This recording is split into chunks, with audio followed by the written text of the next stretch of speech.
Assalamualaikum warahmatullahi wabarakatuh, sahabat-sahabat pecinta pengalaman mistis. Kali ini saya ingin berbagi pengalaman tentang eh, cerita camping di salah satu pulau yang ada di pantai selatan, yaitu Pulau Sempu.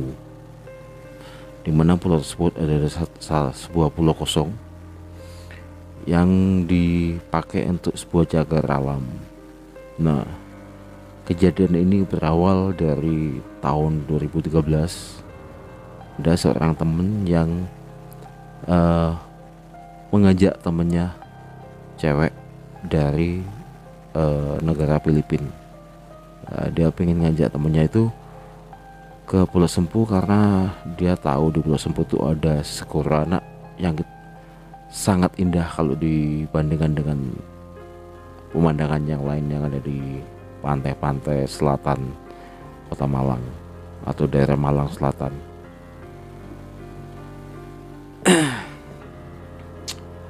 Awalnya dia menghubungi saya untuk meminta ditemenin. Jadi kita mengumpulkan satu tim untuk camping ke sana. Itu ada sekitar kalau nggak salah 11 atau 13 orang gitu ya. Nah, awal perjalanan dimulai dari Kota Malang. Kita ngumpul, kemudian lanjut ke Pantai Sedang Biru. Perjalanan itu menggunakan sepeda motor teman-teman, jadi berboncengan gitu ya, berboncengan dua orang. Nah, setelah kita sampai di sana, kita harus laporan dulu ke pos penjagaan di Pulau Sedang Biru.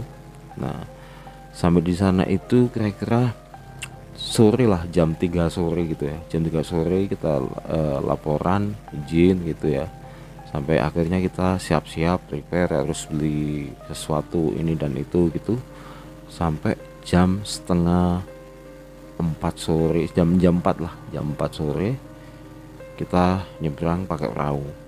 Nah, tapi sebelum berangkat itu teman jagawana atau polhut ya, polisi hutan, udah bilang ke teman saya atau ngasih wanti-wanti lah kalau orang Jawa bilang, karena kita masuk ke pulau itu pas hari Selasa Kliwon kalau nggak salah ya, hari Selasa Kliwon. Teman saya sempat bertanya, emang kenapa kalau hari ini kita masuk pak? Ya si penjaga itu cuma bilang yang nggak apa sih, cuma harus hati-hati aja, karena mungkin kalau orang Jawa itu ada punya keyakinan atau mitos yang mengatakan bahwa hari Selasa mungkin kurang baik untuk melakukan perjalanan jauh atau kemana gitu ya. Saya sendiri juga nggak tahu kan. Tapi karena kita udah sampai di lokasi, akhirnya ya kita harus masuk. Jam setengah 5 sore kita nyebrang pakai perahu kecil gitu ya, perahu kecil ke Teluk Semut. Nah, paling perjalanan itu makan waktu 15 menit lah untuk ke Teluk Semut. Nah, dari Teluk Semut kita ngumpul dulu nih. Kita ngumpul, makan cemilan gitu kan. Habis itu berdoa untuk segera memulai perjalanan itu. Nah, jam 5 itu kita baru masuk ke area hutan di Pulau Sempu. Nah, si teman ini ada yang kelepasan ngomong gitu, bukan kelepasan ngomong sih, tapi kayak nyeletuk gitu loh, asal keluar kata-kata gitu loh. Dia bilang, kalau ada ngelihat sesuatu baca-baca ya. Kita udah nggak ngeh, dia bilang gitu kayak kayak ngerasa, tapi kita taunya ini hanya guyonan aja, pokoknya bercanda gitu kan ya. Sampai akhirnya kita jalan masuk hutan.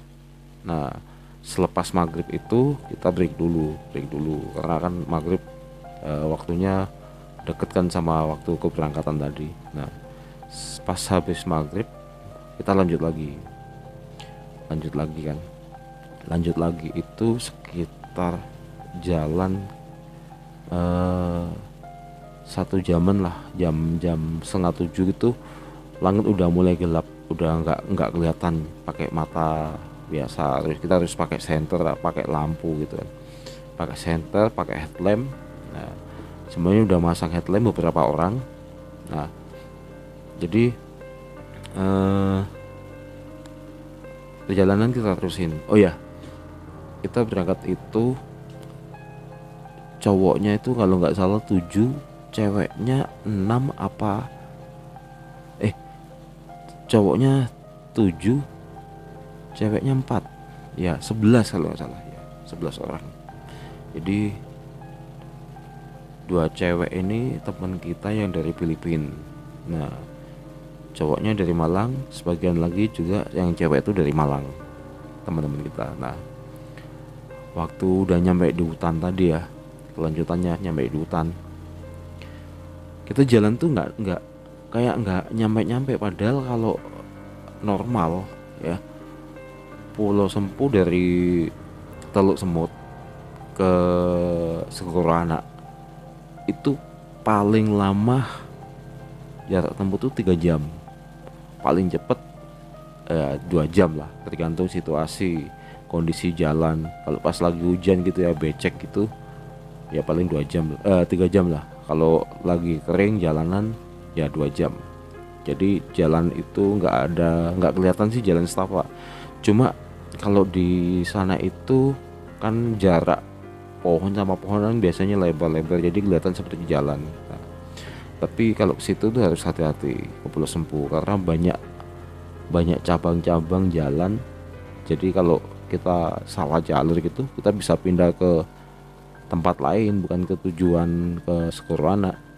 Nah, di tengah perjalanan itu tiba-tiba kan cowok yang di depan, ceweknya di tengah, cowok lagi di belakang lagi gitu. Jadi posisinya 4 cowok itu di depan, 4 cewek di tengah, dan 3 cowok di belakang.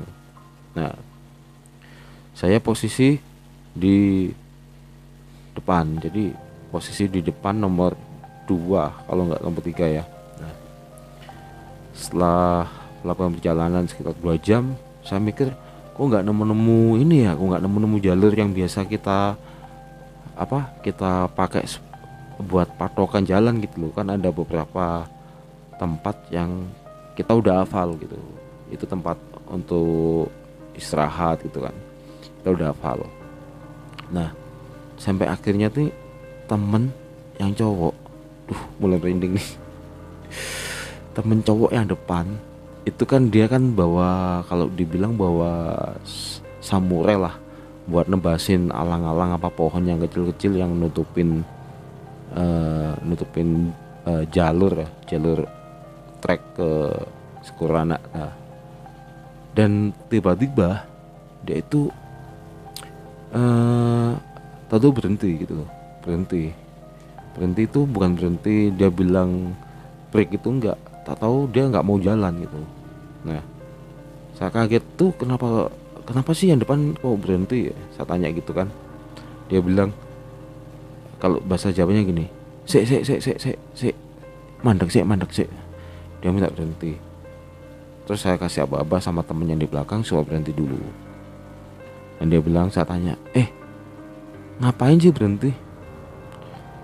Dia bisik-bisik sama saya, jangan bilang temen-temen ya, coba kamu lihat ke arah pohon di depan kira-kira 10 meteran. Saya lihat sih pakai mata telanjang karena aku nggak pakai senter nggak pakai headlamp gitu ya. Aku lihat nggak ada apa-apa, jalannya juga masih ini kok, masih lihat pakai senter kamu masih kelihatan kok. Dia bilang bukan itu, coba lihat ke atas. Nah, waktu saya lihat ke atas, perasaan saya tuh udah kaget ya, tapi saya deg-degan, kaget. Cuma saya batin, wah apaan nih. Nah, di situ teman saya cuma bilang, kamu ngelihat nggak? Aku cuma nganggukin kepala sambil ngomong iya. Terus gimana ini? Nanti aku ngambil keputusan dulu. Nah, teman-teman aku suruh duduk karena kan jaraknya kan masih jauh sama apa yang aku lihat tadi, sekitar 10 meteran lah. Kita break dulu ya, yang ada airnya diminum aja dulu. yang ada makanan kecil buka aja dulu. Aku manggil temen yang di belakang, dua cowok aku panggil. Aku coba pinjam senter yang paling gede tuh, yang kalau dipakai biasanya sama orang-orang yang lagi berburu, apa ya, kalau dibilang burung lah malam hari. Itu kan senternya lebar banget kan. Nah, di situ aku coba pinjam. Aku sorot ke atas, bayangannya nggak ada. Cuma waktu aku turunin senternya itu, sinarnya dia tuh nampak lagi. Jadi bayangannya itu putih, tinggi ya, tapi gantung di atas. Rambutnya panjang, matanya tuh kalau dibilang merah itu kayak merah-merah nyala gitu. Cuma kalau binatang malam, kalau kita senter matanya, dia itu mantul. Nah, kalau itu enggak, senter kita arahin ke bawah, itu kelihatan nyala. Itu matanya nyala merah. Nah, di situ semua teman-teman udah pada bingung. Wah, gimana nih? Udah jam berapa? Waktu itu udah sekitar setengah sembilan malam. Suasananya sepi, nggak ada grup lain yang lewat, cuma grup kita 11 orang ini. Teman-teman udah, yang di depan tadi yang 4 orang, termasuk aku yang aku ajak berunding, itu mundur dikit ke arah teman-teman yang lagi break tadi. Nah,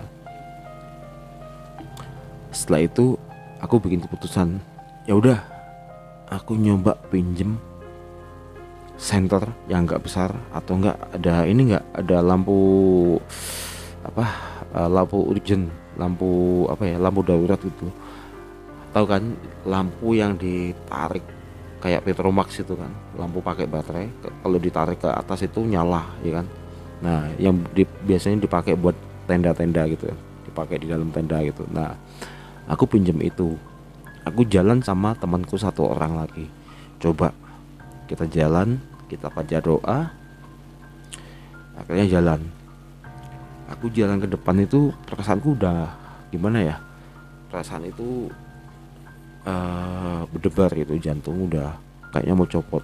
Berani nggak nih? Nah, tapi anehnya waktu kita maju ya, bayangan putih itu mundur. Kita maju, dia mundur terus. Tapi mundurnya tuh kelihatan kayak nabrak pohon-pohon, ngelewatin gitu loh, wus gitu. Kita berhenti, dia berhenti. Terus ada apa ya, kalau dibilang suara tangisan campur ketawa ngikik pelan, tapi nangisnya merintih pelan banget. Itu kedengaran di telinga gitu, karena kan suasana sepi.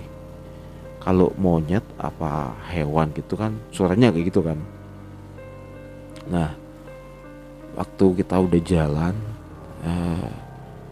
mungkin 10 menitan lah, 10 menit tuh kita kayaknya udah merasa jauh ya. Lampu kita udah nggak kelihatan sama temen-temen. Aku juga nggak bisa ngeliat temen-temen posisinya di mana gitu kan. Nah, zaman dulu itu tahun 2013 itu kan HP belum secanggih sekarang ya kan. Aku aja waktu itu masih pakai HP Nokia, belum pakai Android yang canggih kayak sekarang ya. Terus komunikasi juga di sana sinyalnya itu nggak bagus sinyalnya. Ada sih, cuma hanya beberapa operator yang bisa ngejangkau lah, yang ada towernya deket sana. Deket sana itu baru bisa ngejangkau sinyal HP ya, sinyal handphone. Nah, jadi akhirnya kita jalan 10 meter. Aku lihat tiba-tiba dia itu ngilang, udah nggak tahu apa kelewatan apa gimana. Cuma aku lihat ke atas gitu ya, udah nggak ada. Nah, akhirnya aku teriak sama temen-temen, aku suruh maju. Nah, mereka itu akhirnya maju. Pas maju, mereka itu teriak-teriak juga, katanya nggak nemu jalan. Jadi pas waktu udah ngumpul ya, aku tanya, kok lama banget sih? Padahal suaranya deket loh. Waktu teriak-teriak itu, saut-sautan gitu kan. Nah, ternyata dia bilang mereka itu yang 9 orang ini maju, emang maju. Terus kan situ kan ada kayak batu, bukan batu sih, apa ya, pohon besar gitu kan yang roboh. Itu biasanya buat patokan kalau kita mau sampai di Segoro Anak gitu kan. Udah nyampe setengah jalan lah. Nah, mereka jalan ngelewatin pohon itu, tumbang itu, jalan lagi, ngelewatin lagi. Terus mereka jalan terus ngelewatin lagi sampai 3 kali. Sampai akhirnya mereka katanya berhenti gitu. Berhenti, ngambil nafas. Akhirnya teman-teman berusaha ngelanjutin perjalanan tadi, nyusul aku sama temenku yang satunya, si Andri kan. Nah, pas waktu nyusul itu lampu katanya udah kelihatan, lampu kecil kelip gitu kan, karena kan agak jauh. Nah, mereka teriak-teriak, aku denger, suaranya udah deket nih. Akhirnya aku nyampe ke tempatku, aku berhenti sambil teriak-teriak tadi kan. Nah, setelah itu kita ngelanjutin perjalanan nih. Jalanan masih di hutan, tapi aku semuanya tuh pada diem, nggak ada yang berani ngomong aneh-aneh, pada diem. Dan itu posisi jalan atau jalur treknya itu habis hujan ya, habis hujan itu licin. Jadi trek di jalurnya Segoro Anak itu kalau hujan itu pasti licin dan jadi lumpur gitu. Nah, akhirnya pelan-pelan kita maju ke trek itu, nyusurin trek di jalur Pulau Sempu, sampai akhirnya kita nemu beberapa lampu ya, lampu apa ya kalau dibilang kayak senter yang digantung gitu. Begitu kita jalan udah deket, mereka teriak-teriak. Ada beberapa orang teriak-teriak minta tolong. Nah, di situ kaget, wah jangan-jangan ini, aku pikir ada yang kecelakaan nih, atau jatuh atau gimana, apa ada yang patah tulang gitu kan. Kita nyamperin cepet-cepet. Nah, pas aku samperin itu satu orang keluar, mas tolong, mas tolong. Aku tanya, kenapa dik, ini dari mana? Ternyata mereka itu anak sekolah, masih SMA ya, kalau nggak salah tuh mereka anak SMA 7 ngakunya. Aku tanya, kenapa kok di sini ngecamp? Itu ngecampnya di, kalau dibilang itu di tengah hutan mereka ngecamp. Aku tanya, kok kamu ngecamp di sini? Ini bahaya loh, karena masih banyak hewan liarnya, masih banyak monyet, banyak apa ya, banyak monyet liar, banyak kalau apa ya, kalau nggak sengaja gitu bisa ketemu macan hutan atau macan rebah gitu kan, sejenis kucing tapi dia lebih gede gitu, lebih besar, cuma dia liar. Nah, di situ aku tanya, kenapa sih kok berhenti sini? Ya mas, kita berempat tadi ketakutan mas, dilihatin sesuatu mas, makanya kita mutusin nggak berani maju, nggak berani mundur, kita akhirnya ngecamp di sini. Ya Allah, aku kagetnya setengah mati tuh. Ternyata kita nggak sendirian waktu dilihatin oleh barang-barang gituan ya. Ternyata ada tim lain yang udah di depan. Dia sampai ngecamp di situ karena nggak berani terusin untuk ke Segoro Anak gitu. Akhirnya kita bantu, ya udah kita bongkar aja tendanya, yuk kita gabung jalan bareng-bareng. Nah, sampai di situ akhirnya kita jalan bareng nih. Nah, nggak lama kemudian dengan jalanan yang licin dan berlumpur, akhirnya terdengar sayup-sayup itu suara deburan ombak sih. Itu kan Segoro Anak itu kan macam telaga atau danau, dia di dalam Pulau Sempu. Nah, air itu masuk lewat batu yang berlubang gede ya, sekitar diameternya 3 meteran lah, ada lubang batu gitu, airnya masuk dari situ. Nah, kita udah ngedengar air ada deburan ombak kecil itu, senang sekali. Terus senternya udah daripada diarahin ke arah kanan kan, kalau masuk Sempu kan arah kanan dari trek itu kan udah danonya kan, kita ngeliat air, seneng banget nih. Akhirnya nyampe lah kita di Pulau Sempu itu sekitar jam 11. Gila, padahal kalau normal ya 2 jam 3 jam nyampe. Ini kita jalan mulai maghrib jam 5 sampai jam 11, bayangin 6 jam muter-muter. Ya kira-kira tadi itu, muter-muter terus banyak berhentinya, terus nggak nemu jalan gara-gara hal-hal begituan. Mungkin ada yang salah ucap apa salah ngomong gitu ya, akhirnya sampai teman-teman ini diganggu. Kalau dibilang diganggu sih enggak, cuma eh, hal-hal begituan kan nampaknya itu kan kita nggak pernah tahu ya, kita ucapannya salah bener juga nggak tahu, nggak terkontrol gitu kan. Nah begitu nyampe di pasir di pantainya Segurana, kita cepet-cepet nih karena posisi lapar kan, bikin tenda, yang lainnya masak, udah gitu udah makan udah segala macam, kita masih nggak ngomong hal tadi, pada diem-diem yang 4 orang yang tahu ini. Nah, sampai akhirnya kita mau istirahat tidur gitu kan. Nah pas waktu jam jam berapa, jam 12-an lah, jam 12 setengah 1 lah, waktu mau tidur itu kedenger suara cewek nangis lagi. Nah aku kira suara nangisnya sih nggak kenceng, kayak ngerintih kesakitan gitu loh. Nah aku kira ini temenku cewek yang dari Filipina ya kan, karena mungkin dia nggak biasa hiking apa camping gitu kan, ngerasain sakit kecapean gitu kan. Akhirnya aku suruh ngelihat, itu si Eloisa mungkin sakit kali ya, coba sih dilihatin dalam tenda. Nah temen masuk lah tenda, masuk ke tenda kan, cewek-cewek kan disuruh tidur di tenda, yang cowok di luar gitu. Nah waktu masuk ke tenda ngeliat si Eloisa, nah ternyata si Eloisanya itu tidur pulas banget tidurnya malam. Nah aku bilang, loh orang dia tidur kok, temenku bilang gitu, masa sih? Terus kamu denger nggak? Denger orang nangis kayak di atas. Coba pinjam senternya, kita coba sih, ada berapa grup yang camping di sini nih kan, ada 2 tenda kan kalau nggak salah, 2 tenda lainnya kan udah nyampe duluan, kayaknya dia mulai siang. Nah itu nangisnya kayaknya di belakang tenda tim kita gitu kan. Akhirnya setelah denger sayu-sayu begitu ya, aku penasaran sama temenku Bang Abdul.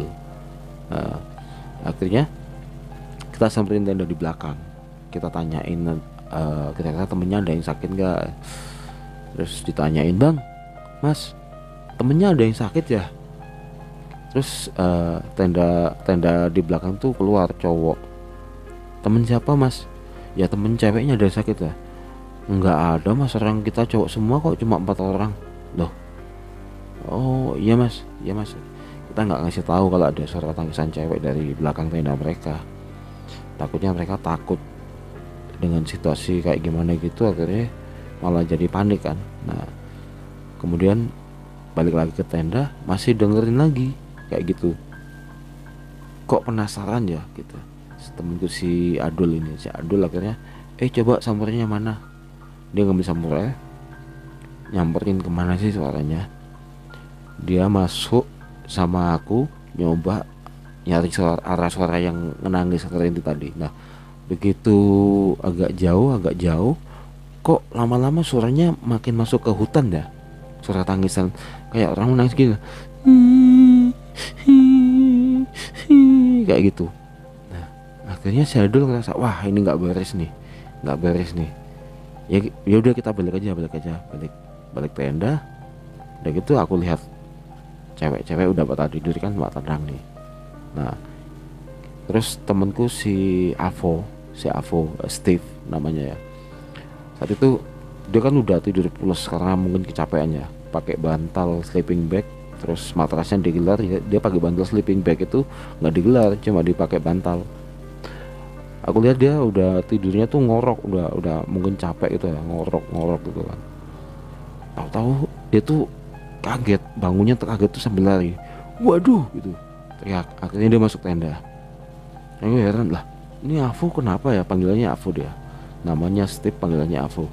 Si Avo ngapain sih lari-lari kayak orang anu aja. Akhirnya disamperin si Avo,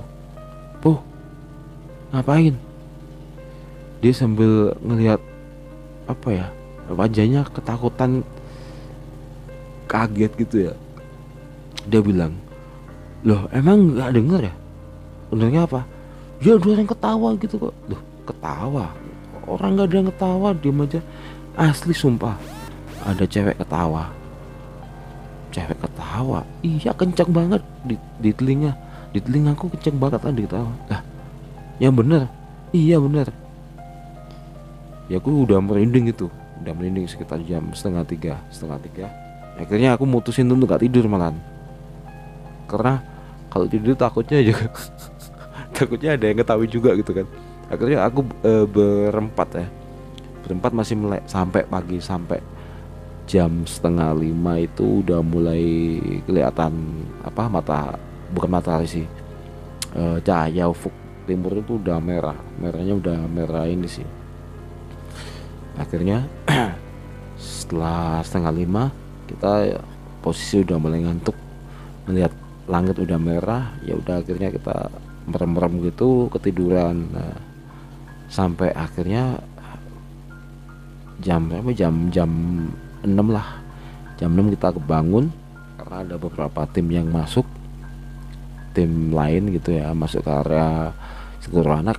Nah di situ setelah bangun itu kita cerita-cerita soal malam kemarin gitu kan, malam kemarin waktu berjalan itu tuh. Nah semuanya itu udah ternyata merasa aneh, cuma nggak berani ngomong, nggak berani cerita. Jadi kejadian itu semua ngerasain, cuma pada diem aja. Sampai akhirnya semua ada temen yang ngebuka omongan, semalam ngerasa aneh nggak sih waktu perjalanan ke Sempu? Iya, semua bilang iya, semuanya rasanya sama aneh, cuma diem aja, nggak berani ngomong apa ya, ngebuka omongan gitu. Akhirnya waktu siang baru dicerita apa, baru ngomong ya, baru cerita bahwa semalam itu yang lihat nggak cuma berempat doang, jadi yang lihat itu semua ngelihat, semua anak itu ngelihat sesuatu sosok putih gantung di pohon, rambutnya panjang. Putihnya itu nggak putih apa ya, putih lusuh gitu loh, tapi kakinya nggak ada, cuma kain putih panjang, rambutnya panjang, matanya merah, tapi aku nggak tahu apa itu. Sampai akhirnya siang hari setelah itu kita packing untuk balik ke apa, ke Sendang Biru ya. Dalam perjalanan itu balik ke arah itu ya, ke jalur trek lagi kan, masuk ke hutan. Di hutan yang semalam itu jalannya itu sempit, itu sekarang jadi lebar banget. Padahal semalam itu nggak kelihatan kalau itu jalan. Nah siangnya itu pohonnya itu pohonnya tuh jauh-jauh, kayak apa ya, jalanannya itu lebar banget, nggak seperti semalam yang rasanya sempit gitu. Wah gila. Dan itu pengalaman paling apa ya, serem yang ada di Pulau Sempu bagi saya dan teman-teman. Asli mereka nggak pernah lupa, selalu kalau ketemu itu pasti cerita ya, kapan ini ke Sempu lagi. Dan sekarang Sempu udah ditutup sih, kayaknya ditutup untuk umum, untuk camping, karena sekarang dilindungin beneran ya ke Sempu. Tapi cerita kita tuh termasuk beruntung ya, bisa masuk ke Pulau Sempu dan merasakan hal mistis yang ada di sana. Bayangin, dalam semalam kita seperti diteror oleh apa ya, bayangan sosok hantu, kalau dibilang hantu lah. Terus jalannya nggak nemu-nemu ya kan, jalannya nggak nemu-nemu, kalau di bahasa Jawa itu akar nimang. Jadi kita itu jalannya muter terus melewati tempat yang sama, sampai di pantainya itu kita diteror oleh suara-suara cewek nangis. Katanya sih kunti, kalau orang Jawa bilang itu tanda-tandanya kunti. Cuma kita nggak nemu bau wanginya. Kalau udah bau wangi sampai kita mencium bau busuk, nah itu berarti ada bener-bener deket di sekitar kita, katanya sih. Dan semoga cerita saya ini nggak kejadian sama teman-teman lainnya ya kan. Tapi kita harus ingat, kemanapun kita berada, kita harus selalu permisi lah ke tempat tersebut, atau baca doa selamat, biar selamat pulang, berangkat sampai balik lagi pulangnya itu biar selamat. Itu aja intinya, harus tahu tempat. Kita nggak boleh ngomong yang macam-macam, ngomong jorok, ngomong kotor, nggak boleh terlalu teriak-teriak gitu. Jadi kita harus menghormati penghuni-penghuni di tempat-tempat yang dikatakan angker. Merinding semua, merinding semua nih badan. Jadi mungkin segitu aja cerita saya tentang Pulau Sempu yang sangat serem. Lain kali kita mungkin bisa cerita-cerita di tempat-tempat lainnya yang ada hal mistisnya. Oke, sekian, terima kasih teman-teman yang udah mendengarkan cerita saya, dan jangan lupa like, subscribe, dan share cerita-cerita mistis ini di Facebook kalian. Atau kalau kalian punya cerita mistis, boleh DM saya langsung ya, atau email di Don Ginger ini, boleh kok. Nah, kalian bisa ceritain pengalaman mistis kalian. Oke, sekian, wassalamualaikum warahmatullahi wabarakatuh. Salam mistis.